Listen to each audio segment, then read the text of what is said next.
Right. I know members are tuning in from various parts of the world.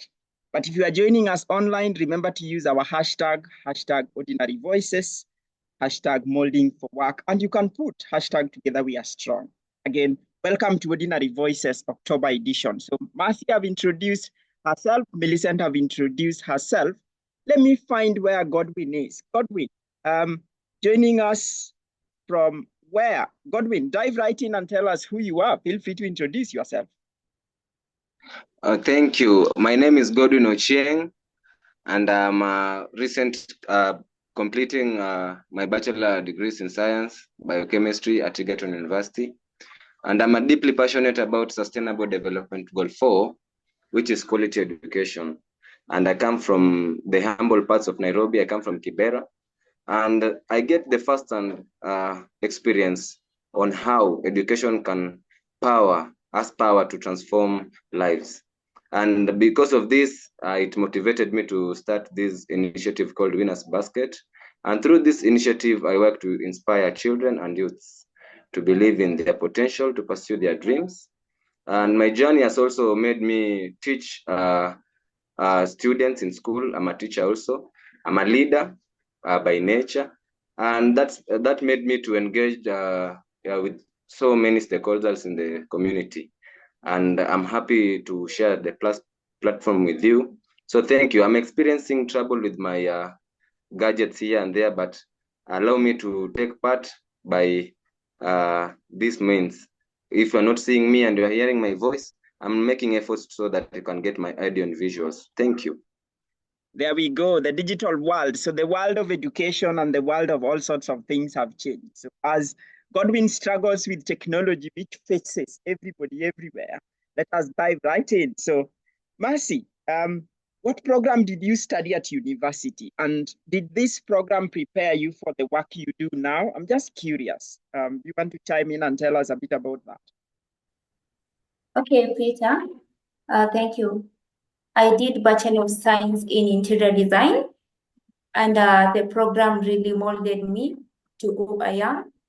The program made me to be a leader and as well be passionate and network with other people, of which through network, I landed my first remote job through networking, of which it's not part of my career, but I really love artificial intelligence. That is what I'm doing right now. All right.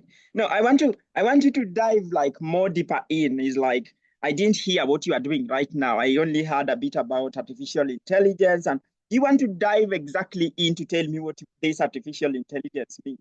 I'm like Millicent, we did animal science, all of us. But dive right in and tell us this artificial intelligence and exactly what you do for work. Okay. For the artificial intelligence, I majorly concerned with data labeling, which is data annotations. For annotations, we do 2D annotation and 3D annotation. For 3D annotation, it's LiDAR annotation and LiDAR segmentation. For 2D annotation, it's image annotation, image segmentation, video annotation, and text annotations. For those are some of the data we deal with by annotating and making work easier for the self-driving cars, maybe in other parts of the country, which is not Kenya. That is what we are really helping those self-driving cars to be safe and also to avoid traffic and dangers. Thank you. All right. Okay. I'm still with you. I'm still with you, Marcy, and then Millicent, I'm coming to you.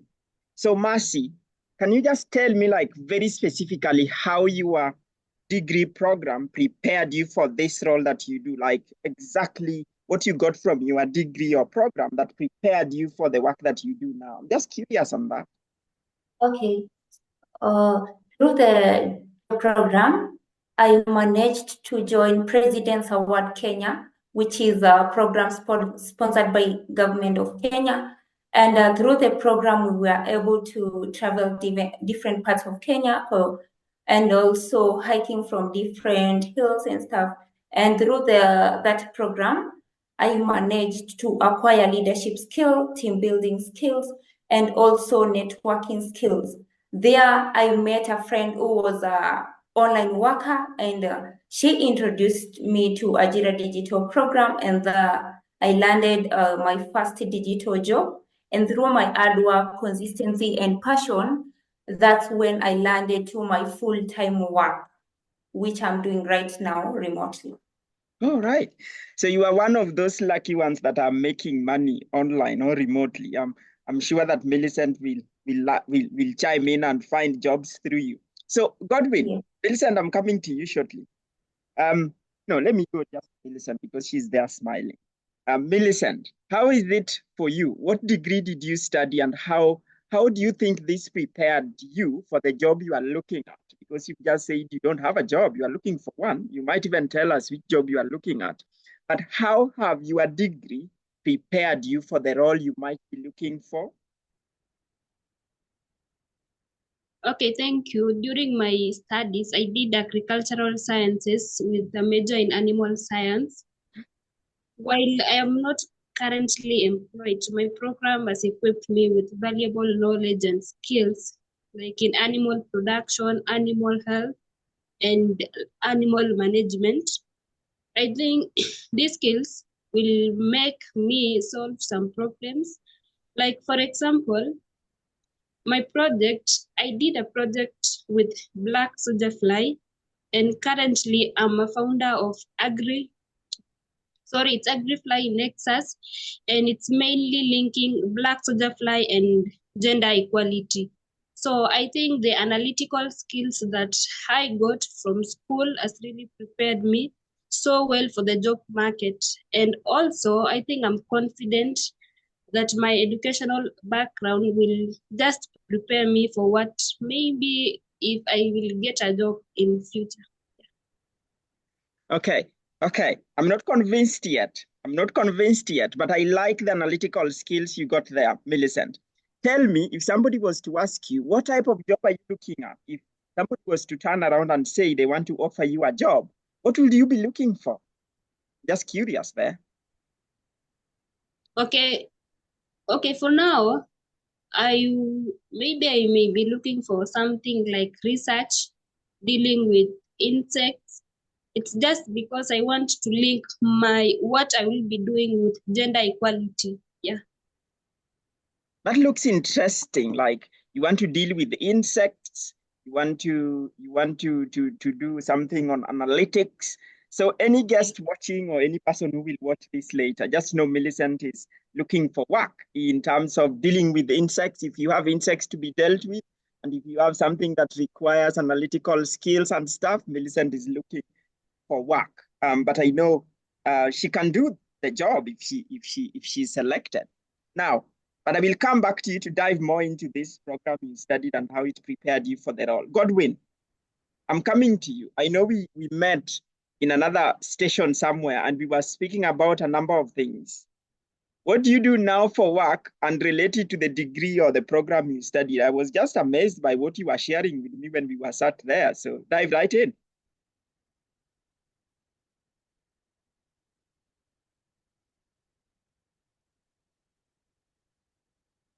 Okay, thank you. I hope you are hearing my voice.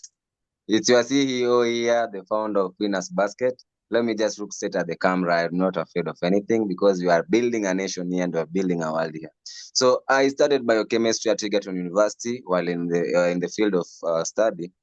It may seem not to be related with my current leadership roles and my community development roles because my education, it has helped me prepare in many ways because biochemistry gave me these strong analytical skills also, as my peers have said, which is critical when applying in real life challenges. I learned how to approach problems systematically and logically also.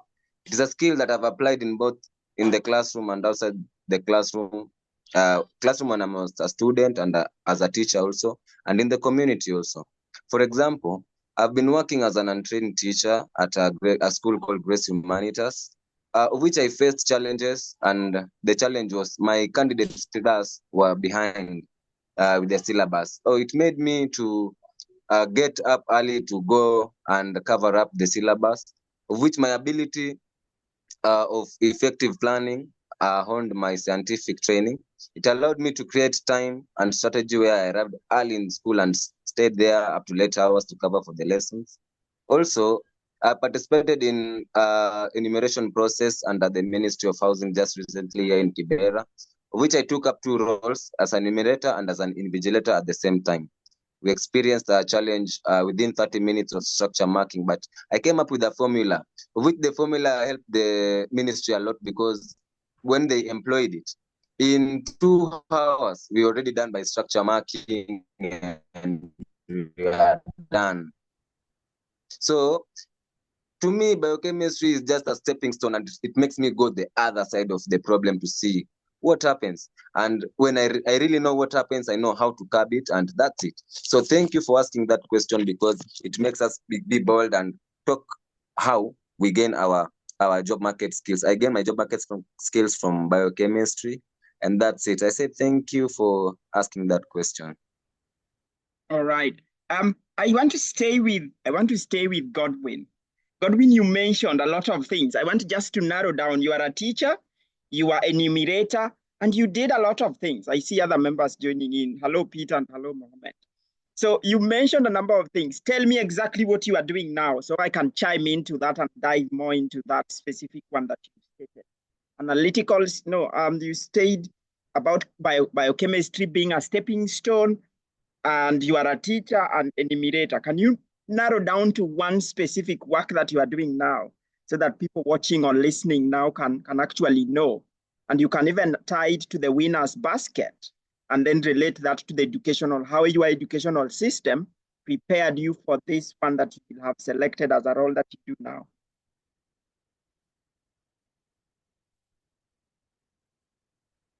Okay, thank you for mentioning Winners Basket in the first place. Okay, currently I'm running my foundation called Winners Basket, and I'm engaging mainly the students in the primary school and the youths. And it's all about affirming that we can win, and we can win. Do you know what? It's all about saying and affirming and believing that you're a winner, that you become a winner. And I knew that because I wake up in the morning every day and I tell myself I'm a winner. And before I sleep, I must have achieved many wins within the day. So my job that I do currently is finding people who seem to be lost in the mindset that they can't win. And I tell them, believe that you're a winner, and I record them at this point of time that they are hoping that they cannot win. And I record them saying, we can win, we can win, we can win. And I tell them, I shall trace you and see that you're a winner in the other side. In fact, when we meet, I'll take a video and I'll tell you, let's meet in the other side of success, shall, because you're a winner and you've already said, it's a we can win. And thank you for mentioning Winners Basket, because in a Winners Basket, you'll find struggles, cries, simple wins, and major wins. Thank you. I'm still confused, but I don't want to be confused. I just want to stay in on this conversation. Again, well done, Godwin. Well done, Millicent, and well done, Marcy. At least now the audience joining us know a bit about you and they can relate, relate with what you are doing. Millicent is not employed. Marcy is doing remote work, and Godwin is a founder. So a very diverse audience to get us started on this topic. And if you are joining us now, or you are just like, what are these people talking about? They are speaking about reimagining employment for the young people in the 21st century. Marcy, I know you did molding for work and your score was 30%, 31%, which you did really well. And I'm so proud of you that you scored that. Now, what are your top 3 gaps that exist in the education system that needs filling? And how should these gaps be filled according to your perspective and your experience having gone through the education system in Kenya? Okay, Peter. So my top 3. Thank you. Mercy, carry on. Okay, so to answer my top 3 gaps in education system, one of them is limited focus on practical skills. And to emphasize that the education is focusing more on the theoretical part and forgetting about the practical. So what I can say is they should focus more on the practical part, whereby it's most tested out there, not the theory part. Another gap is lack of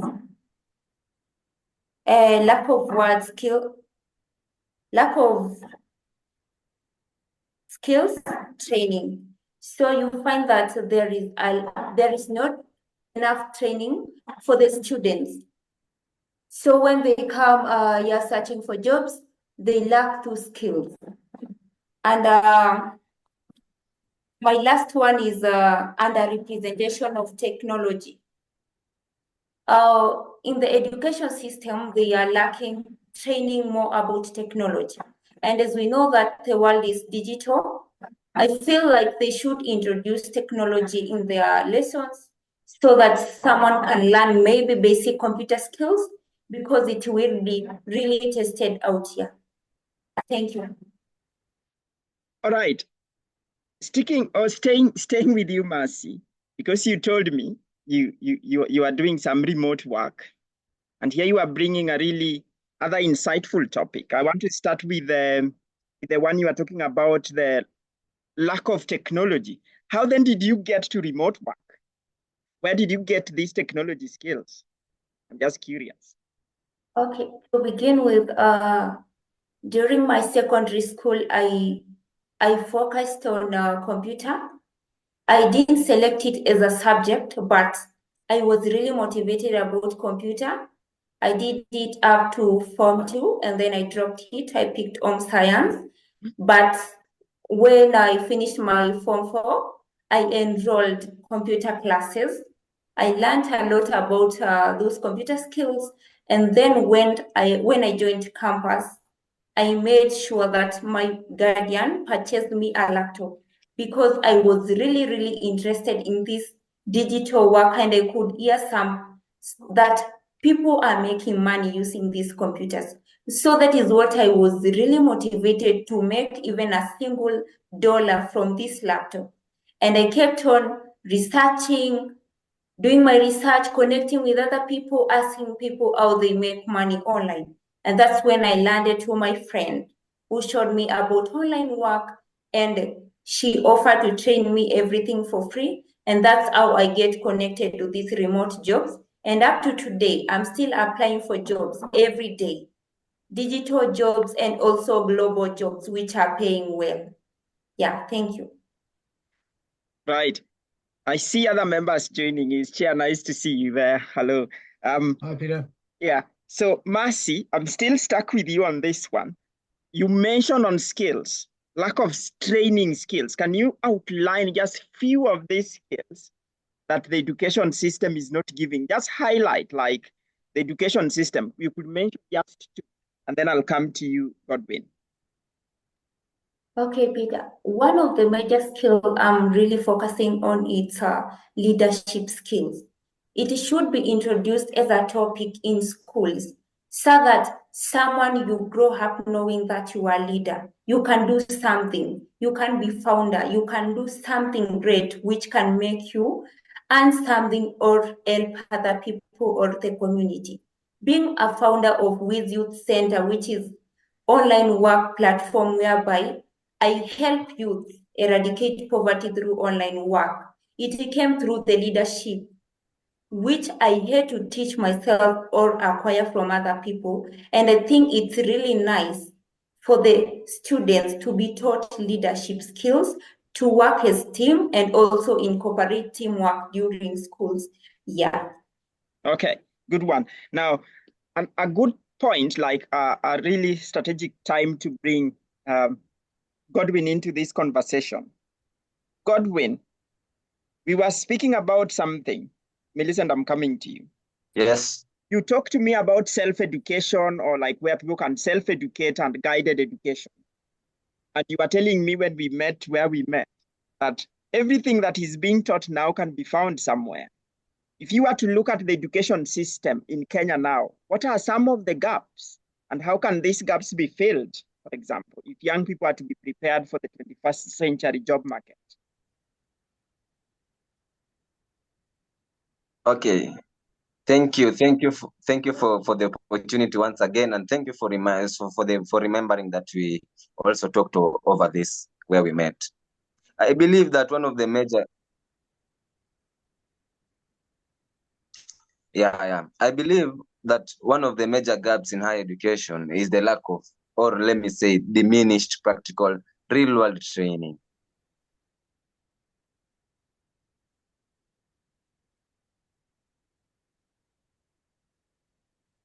I'm not sure if I can hear Godwin. You able to hear Godwin? No? No.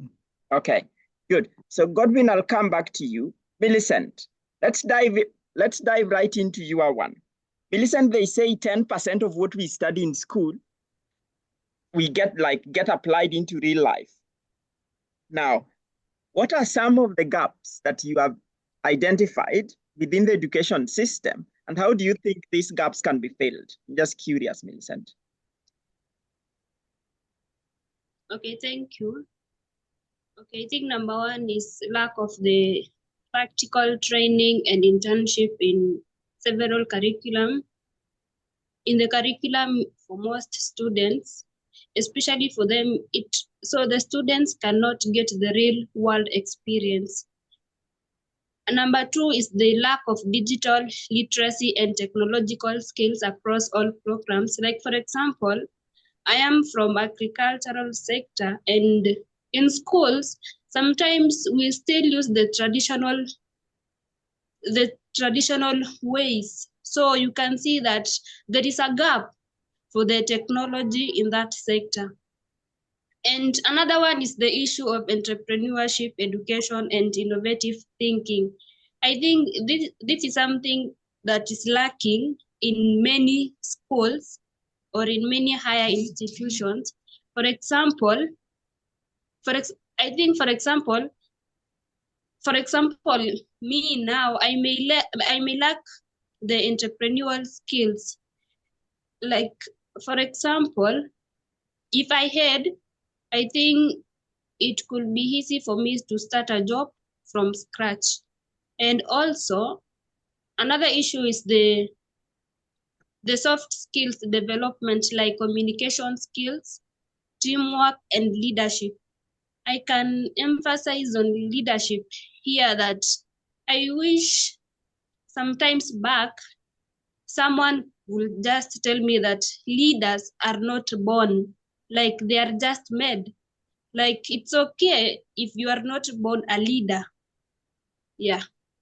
All right. I think those, yeah. Okay. Looks like very interesting, but I will, at the end of it, share, I will be curious to hear your thoughts. We will just be looking at your, because Millicent is talking about the old ways and the new ways. I will chime in to hear your thoughts because you come from the old generation, and I'll just be curious to hear your thoughts about that.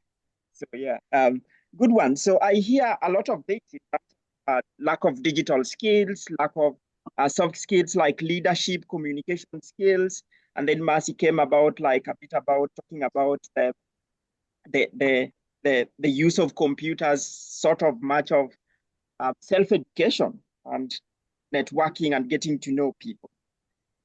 Marcy, now the young people, we call them the Gen Zs. They are all over the place. And they want a lot of things when it comes to work. If you were to find your dream job today, what top 3 characteristics will your dream job have? If somebody was to ask you 3 characteristics of your your dream job, how will that look like?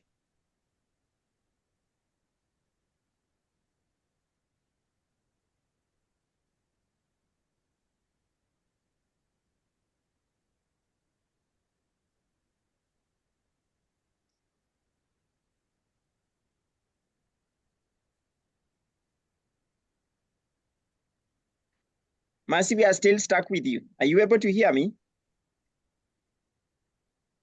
Yeah, go for it.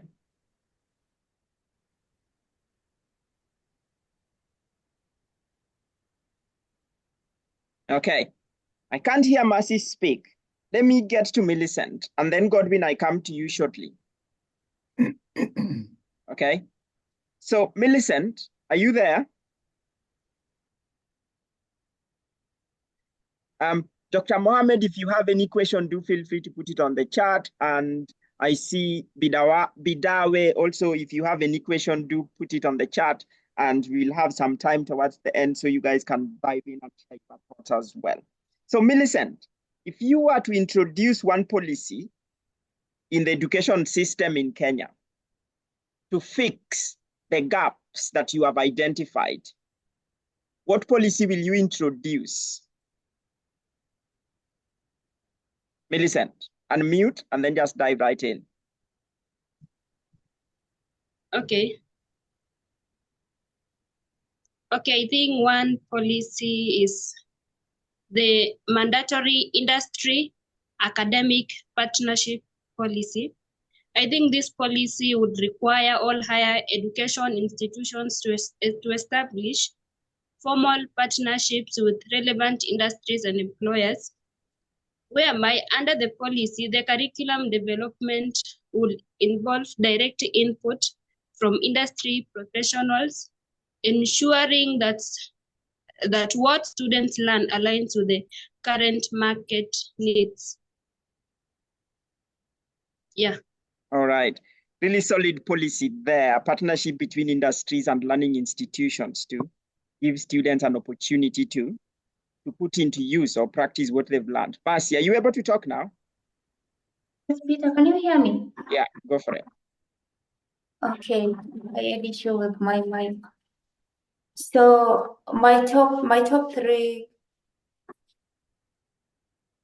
would be, first of all, it will be job clarity. I would ensure that the job is very clear, what I am doing, what I will do, and also what I will offer to the company. And another thing will be career development opportunities. I don't want a job whereby I will be stuck there, no progress, just stagnating over there.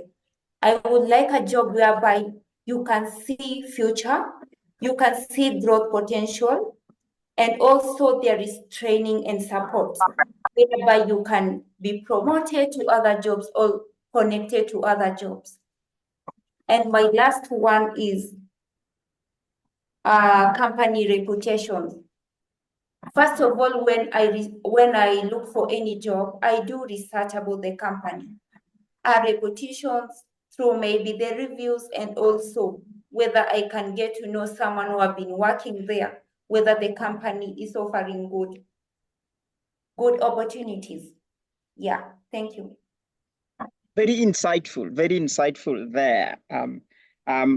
Millicent telling us the policy where the industries partner with higher learning institutions to provide space where young people can put to use what they've learned. Mercy telling us a bit about, look, if my dream job would allow me to grow career-wise, allow me to know exactly what I'm doing, and an opportunity to work with a reputable organization, that would be really nice. I was expecting you to even tell me a bit about salaries, and you never touched on that, so I'm disappointed there. But really good insights there, Mercy. Thanks for sharing that. Goodwin, if you were to introduce one policy to fill in the gap that you have identified in the education system, what policy will you come up with in the educational system? Thank you. Thank you. For me, in fact, the gaps were, as my sisters have said, majorly my gap in the current university setup or education setup is the diminished practicability of real-world challenges, because you find graduates don't know how to do these things on ground, but they got good papers, they've got first class with them, they've got second uppers with them, but when you come to the ground, they have no real world experience to real troubles. So to me, I would encourage the Ministry of Education to partake or to encourage these comrades to do practical work on ground. Also, the institution should do more on soft skills, because I'm thankful that I'm here because of communication. I met you through communication, and many graduates don't know how to communicate well, don't know how to communicate to a panel of a human resource panel. They don't know how to do that well. In the 21st century job market, We've got critical thinking.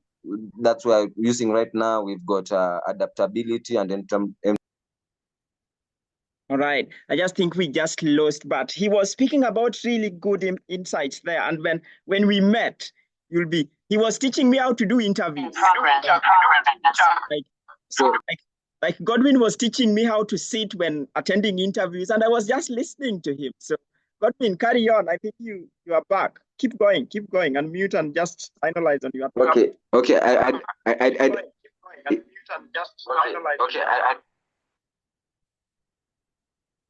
Unmute. I hope you can listen to my voice because I'm using. Okay. Listen to my voice because I'm using. Yeah, I will come back to Godwin, but remember Okay. about.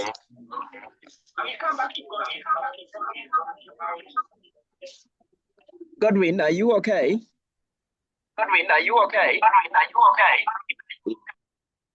Yeah, I can speak through my phone, and you can listen to me through you can see me through my another gadget here. It's for visuals. So I'm saying that it's so important for us to learn how to do these things from the professors, from the lecturers, because these things are even taught online. Know how to talk, know how to handle strangers that you meet by the roadside or in the society. Know how to do all these things. Sorry, I'm experiencing these challenges. All right. I mean, Godwin, I'll allow you to set up those gadgets and choose one that you love to.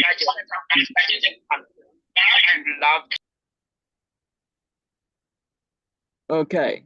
So Godwin, I'll allow you to choose one that you are going to use for this entire conversation so we can have like a really smooth chat. But Godwin is bringing really good topics. Yeah, there. this one is all right. This one is all right. I hope this one is fit. Yeah, I'll come back to you shortly. For now, pause there. Pause for a second now. I'll come back to you shortly. But following his ideas, the adaptability, communication, and then the practical skills links really well with Mercy's elements of thought. So, Mercy, I'm coming back to you. Why are youth unemployed in Kenya? And how, for example, if you were asked to speak about molding for work and how it also supported you in doing what you do now, what would your answer be? Why are young people unemployed in Kenya and probably Africa? And Dr. Mohammed and Chair, I will come to you at the end to bring this home. So you keep preparing your points. I'll be curious to hear your summary when we come to the end of it.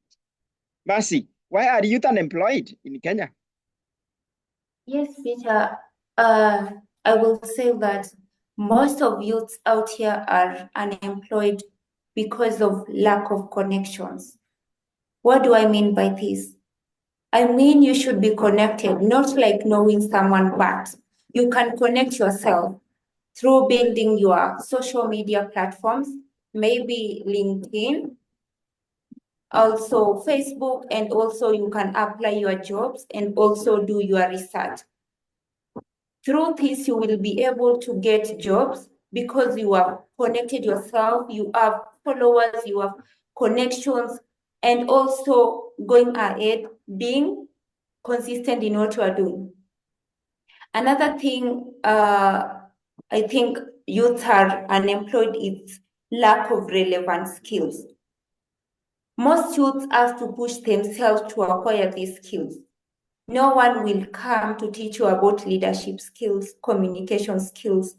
You have to be that person who's putting your best feet forward to learn. You'll be able to learn something new every day, pushing yourself. If you want to acquire new skills, you can go to YouTube, you start educating yourself so that you can be expert in what you do. And that will really, really help youth to get job. And also, talking about the skills, they should know about CV writing skills, of which is taught in Molding for Work program, whereby you can write CV and cover letter very well, and you will win more clients and you will be able to secure jobs, and not giving up at all. Because the moment you will give up, you will have no jobs. So you have to keep yourself moving and moving, applying jobs accepting rejections and continue to apply each and every day, and that's how they will grow. Thank you, Peter. I like the points you are bringing home, but not like I like all of them. I might not even like some of them, but but yeah, good sharing there in terms of never giving up communication skills and just going out there to learn things. Millicent, how about you? Like, I know you did molding for work and you did a lot of things over there. It was totally different in a number of ways. But how was this program different from what you went through, maybe through university or other programs you've been part of? Was it unique? And if unique, how was it unique? Okay, thank you. Okay, I think the Molding for Work program has been a transformative experience. It's so distinct, different from the traditional university learning. The program provided comprehensive training in essential career development areas, which are they're often overlooked in the traditional education system. Like, for example, I learned guidance on discovering our passions and aligning them with with my core values. Another one is the goal setting, how to set the SMART goals. Another one was online and offline self-branding, which has become crucial in today's digital age. Okay, the program also enhanced my creativity and problem-solving abilities through practical exercises and real-world scenarios. There was also a training on time and self-management, which is always missing in the traditional university learning. I'm smiling over here because Millicent is like, yeah. I'm like, what is that? Yeah. I'm like, what is yeah a skill there? But yeah, Millicent, good points there. Creativity, passions, goals, values. And I know because Chair is there, he loves values. he will preach that to me every single time. Dr. Mohammed will tell you, we'll hear more about that. Like values, what do we actually stand for? And I remember Mercy also did mention that in terms of like looking at a company reputation as like if my dream job is to be this, what is the reputation of this particular organization? So really lines well with what have been shared by other guests. So I think I I see Godwin there, but I want to spend what's like the last 10 minutes because I see two experts in the house. I'm never an expert in anything, but I'll really give my two experts because they joined here.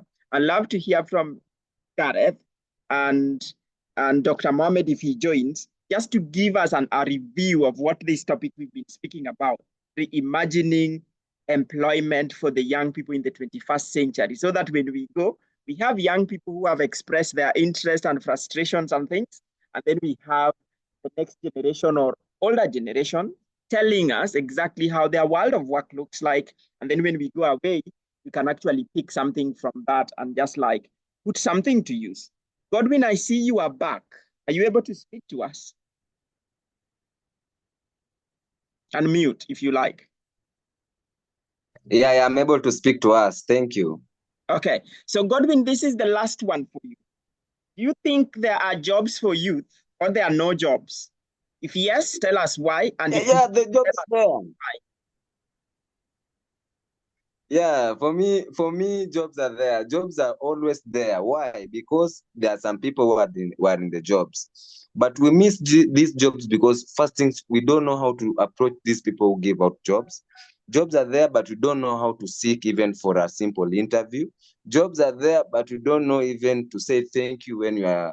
Somebody can tell you no to see how you handle the no's of life. You overreact, you start throwing out abuses. You see, be simple. Jobs are there, and if you don't find employment, I can agree, or to some extent I can say employment is not there because some people are already employed, but jobs are there. Currently, I'm working on something that I created from the word go, and it's doing well. So jobs are there. Just put your mind into work. Ask yourself every day. Put it down, right? What can I do for a living? And trust me, there is something that happens between the pen and the paper. Work, put your mind into work, create something, be passionate. Passion brings out your real energy, the energy within comes, and you can be a job creator when you are not employed. That's what I'm trying to say. Thank you. Jobs are there, and if they're not there, we create them. If your opportunities are not there, we create the opportunity. I'm like, you see, you guys, when I met Godwin, I was just sitting there and he was preaching to me like the entire time as I was waiting for my part. And I'm like, I got to find this young guy to come and speak to us on this particular thing he is speaking on. So thank you. So if there are no jobs, you go out there and create one. So I will come back to all the guests at the end of it. So you guys, you can start preparing your parting shot or your ideas and things. So Gareth, the young people have spoken. They've expressed their frustrations. And I know you are just tuning in. You never prepared for this. But here, why I bring you on, I never want to let you go because you got a bit of wisdom to pass on to these young people. And I know others might be listening to this or even something like that. I know we have the children, the youth, and the older generation. So you've gone through that path and you've listened to these young people speak. If you were to tell us something in relation to the topic, reimagining employment for the 21st century, and looking at your journey, I know you love AI, you will click very well with Mercy, the technology and stuff. How will you reimagine employment for the youth in the 21st century so that more young people can get into work, earn income, and get out of poverty or probably improve their quality of life? What will you do? Just curious, Gareth. What will I do?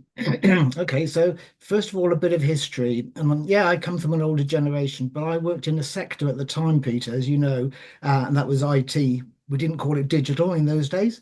It was IT, information technology, which at the time in history was defining a lot of what we take for granted nowadays. I worked for the second biggest computer company in the world at the time for some 35 years. We supplied both hardware and software. That was the way it was done in those days. The tech sector hadn't split into, software, hardware, and services. It was still a pure infrastructure-based environment. I had the opportunity, because of the way the sector worked, of working in what we now understand and recognize as a very modern way. And it was groundbreaking to talk about leadership development and critical thinking and all these. And I did. I worked in that environment that we did. We had the opportunity to be able to do that. Although we didn't have all the methodologies and stuff that went with it. We just called it best practice. Now, where I see a lot of the skills being missing or needing integrating into education systems around the world, and what are they? For me, they are things around critical thinking, understanding and identifying our own skills, how we can progress these skills, be it through development or training, selling yourself, listening skills. All this makes one big assumption, and that is, of course, around self-motivation. And the biggest thing to understand yourself is, what is it that motivates you and what are your values? Once those two are understood, then I think the next steps, along with critical thinking, start to fall into place. So when I started work, a job was viewed, it's a job for life. And these days we are seeing a huge change occur so quickly. With the introduction of AI and everything else, and a job is not going to be for life. You're going to have to evolve and change and probably maybe even change careers and direction totally. But however far AI goes, the one thing it doesn't have, and that's what we're proving here today, is human interaction. Looking at each other and seeing each other and interacting. All that is always going to be needed in some form or other. Actually nodding of heads, understanding what's going on with each other, disagreeing even, They are all valuable places and things to do, and it's how we move forward all together. We challenge each other. So I think there's some great opportunities, Peter, that will come up over the next 12 months, 18 months, years as we roll forward.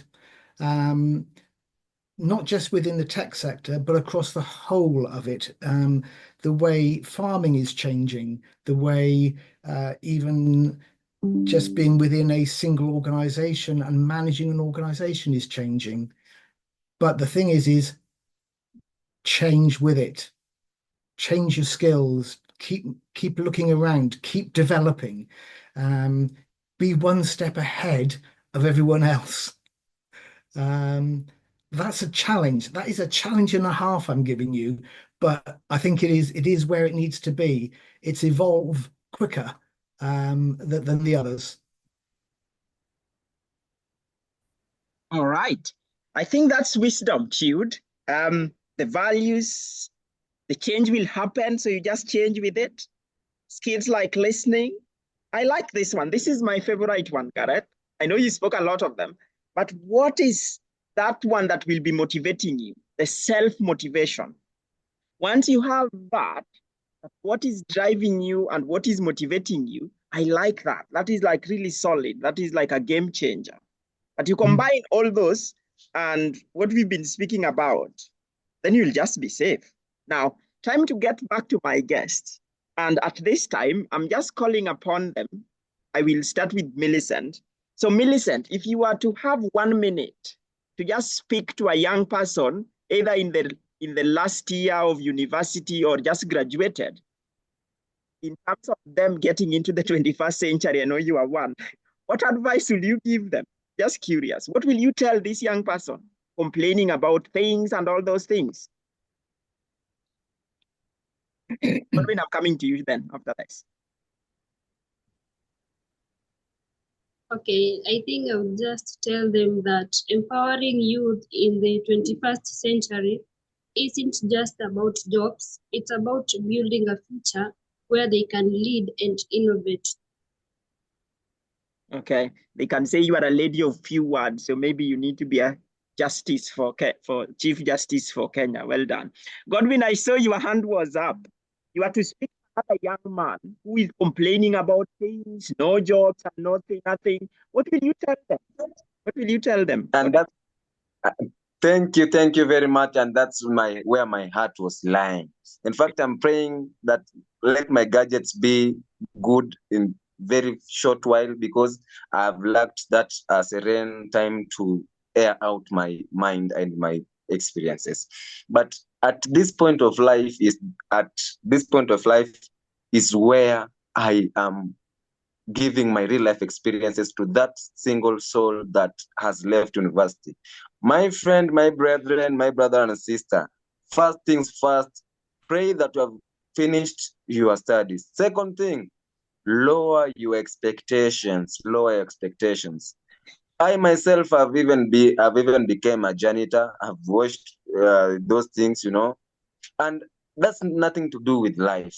It's experience. When you've got your degree, don't put yourself that you are in a white collar, you are wearing a tie, you can't do that little job so that you can earn. No. Don't choose job first thing. Lower your expectation, even no matter which field that you have graduated, when the opportunity has not yet presented itself to you. My friend, that single, even if no matter how little it is, first run with it, take it, make it grow. Second thing, do what I call continuous learning. Many people, or let me call them many students, many graduates, we call ourselves comrades. We are Gen Zs, we call ourselves comrades. You are learning at that point when you have already put on the gown and that thing, we call it the cape or what. After throwing it up, you throw your education with it. That's a very wrong way to go. What you should do, go back and start doing what I call life learning. Life has also its teachings. Go and find that person who is elder than you. Experience is such a very wonderful thing that I always tell these young people. When I'm 30 years old, I'll give you a 30-year-old experience within 3 or 30 minutes, and you'll be there with me. So You lower your expectations, do what I call continuous learning. As my colleague has said, be innovative, be innovative, come with these solutions that you face. If you have already seen or discovered that there is no employment, job is there, go create one. Go pick sweets there, work with them, give them out. That was generosity. Just give them out and bring your foundation name from there, or go sell them to make a profit, as long as you keep the life rolling in a positive way. Let me take that few moment so that I can give my other colleague time to speak. But to me, low expectation, pray, continuous learning, and learn from the best. Go read, be a reader. Omondi, thank you for reading that book that I found you reading. Reading makes your mind expand and your knowledge expandable. Experiences will be so smooth because success, my friend, success leaves clues. That's it. Those who are successful left the road directions, follow right, follow left, go read whatever they wrote when they were on their lows up to their highs. Just do whatever they did and you'll be like them. Thank you. See you on the other side of success. I'm coming back. I will see you on the other side of success. But good points. Like really insightful. Like I did enjoy our conversation, to be honest. I'm telling you, one day you meet Godwin in a room, he will light you up. Mercy, let's come to you. If you had 1 minute to speak to somebody out there looking for work and looking to do all these things, what will you tell them in less than a minute?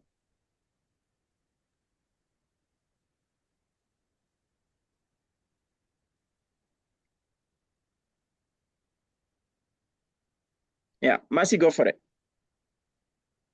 Unmute.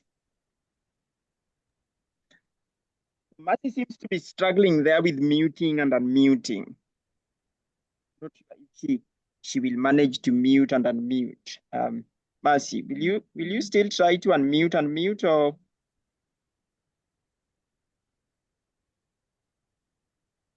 Okay. So I'm just curious there. Mercy seems to be stuck. Um, but as we come to the end of this conversation, I think this was just going to be like a start of like another good conversation that we were aiming to probably have to get us started. It's basically based on what we are doing with molding for work, how we are preparing young people for the work. And for you who is joining us and you hear more about the molding for work program, you can invite friends like for the cohort. We cohort 3 or sort of we are like entering class 2025, where we are providing scholarships for 50 students. And we'll be empowering them with all the skills you guys have spoken about. So if you see this one coming along, we will put the link on the chat just below this conversation so you guys can apply. But for me, it was just a matter of getting started in terms of how do we get the young people to start conversing amongst ourselves and learning from each other so that we cannot just stand out there complaining every now and again about the issues. I know we have solutions. And just like Godwin have stated, we can go out there if there are no jobs and we can create one. And we can inspire one another, and together, like just Godwin says, we can win. I don't know if Gareth, you have something to bring us home, or let me find Mercy. Mercy, are you there? Yes, Peter. Yeah, okay. Can you hear Dive me? right in. Yeah, so speak to that young person out there. We can spend another 2-3 minutes and then we just bring it home. Go for it. Okay, to insist that we have a lot of jobs out here for youth. So first you have to outline what you really want into this life, the kind of job you want. Then you have to put your best feet forward and then work towards your goals on daily basis. Be consistent and you will see the fruits. Thank you. I think there you have Millicent, you have Mercy, you have Godwin telling us their stories. And I'm just confident that these people have met them and have probably played my little part. And I know Gareth has also played his little part in guiding me to do all these things we do. So I never do them alone. I have like a big gang behind me and just like ganging up to support more young people to believe in themselves, do things, and just show them the way. I think that has been our model. So Just like you see in this house, we have an elder person, we have a middle person, and we have the younger person. And that's the intergenerational collaboration that we want to going forward. Gareth, take us home now as we close this session. I think there are two things really, Peter. One I'd like to say is, and do excuse me, I've got a bit of a cold here in the UK. It's a bit chilly. So one of the first thing is about it's not just around you locally. Because of the internet, you can look globally. So you may not be able to provide a service or something locally, but maybe you can for someone else globally. So, you know, the box has shifted. We're no longer just within your local area. There is a need for things beyond. Have confidence. I remember being scared absolutely out of my wits with some of the jobs I did back in history. But outside was this calm, cool Gareth, or at least I hope that's what it looked like. Um, and I think it's the same these days. Be confident in yourself. Be solid and robust. Go forward with that. Yes, of course you're learning. Yes, of course you will make mistakes. Learn from them. Um, you know, I'm still learning these days, and I've still got an awful lot to learn. I just hope I've got enough time left to learn it all in. But that is what's important. Believe in yourself, absolutely. Will you get it all right? No. Learn from those errors, go forward. Consult with others, talk to others, and be part of that larger group as well. Do not isolate yourself. I think those are the things I'd like to say, really, Peter. Yes, stick to your values, stick to you know, the way you believe and you do things, absolutely, and you will achieve an awful lot in this life. And that is Ordinary Voices, brought to you by Global Youth Forum, and we see you next month. Thank you.